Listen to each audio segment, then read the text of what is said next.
The song "Walk Me Through," Libby, that was pitched to us, what, 2 records ago, I think, which would have been about 4 years ago. 3 or 4 years ago, and it was kind of funny.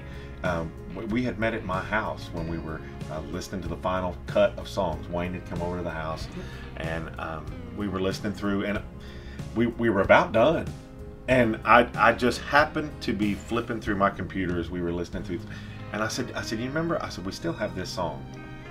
And I remember playing it that afternoon, and it literally, it was like it took our breath.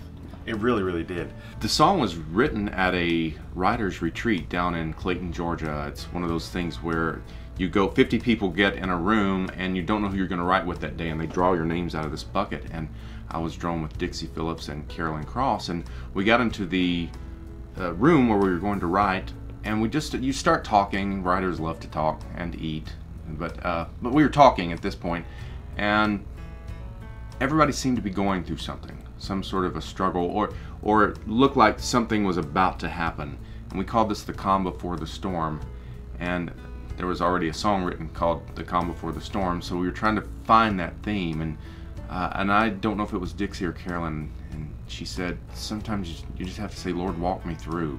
It's almost like, you know, we're talking to God just in everyday language, you know, of just saying, okay, God, you know, there's a storm that's coming, and I know it's going to be bad, and, you know, I just need you to walk me through. I need you to help me and be my strength, be my guide. And 7 years ago, when Tracy, your husband, who, you know, has passed now almost 2 years, when he had his major stroke, you know, I remember vividly you posting on Facebook and you posting, you know, on Twitter and things, and it was like every time you would post a prayer, and you would always say, you know, God's got this.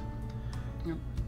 How did we know then that was your prayer, was God, just walk me through this? Oh yeah, you know, yeah. And he did. Well, and you know, there were times when the doctors would come in and they would say, you know, we've done all we can do, and it's totally in God's hands. And I would sidle off to a corner somewhere, and then I would just pray. I'd be like, God, I don't know what you're doing, where you're going with this, how it's all going to end, but regardless, I trust you. And you know, the morning Tracy died, 2:54 a.m. in the morning, I had him up in my arms, and we were watching the monitors, watching the numbers go down, and he took that last breath, and I remember I lost it. I totally lost it. And I remember laying across him and praying, God, I can't do this. I can't do this on my own.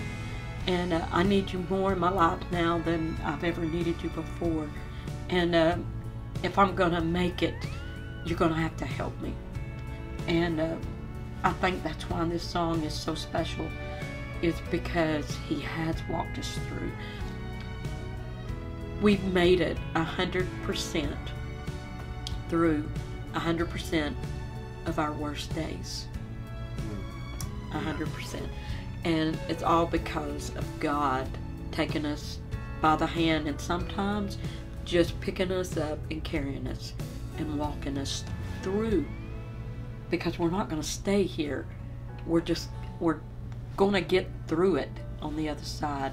And this song is just so special, and I really have to sometimes not think so much about the words when I'm singing it, because if I did, I'd never get through it. And when we recorded it on the second verse, we had to stop, because it just, the words were where it says that when all hope turns sorrow, walk me through. I've been there. I know what it's like, but you can make it, and he will walk you through.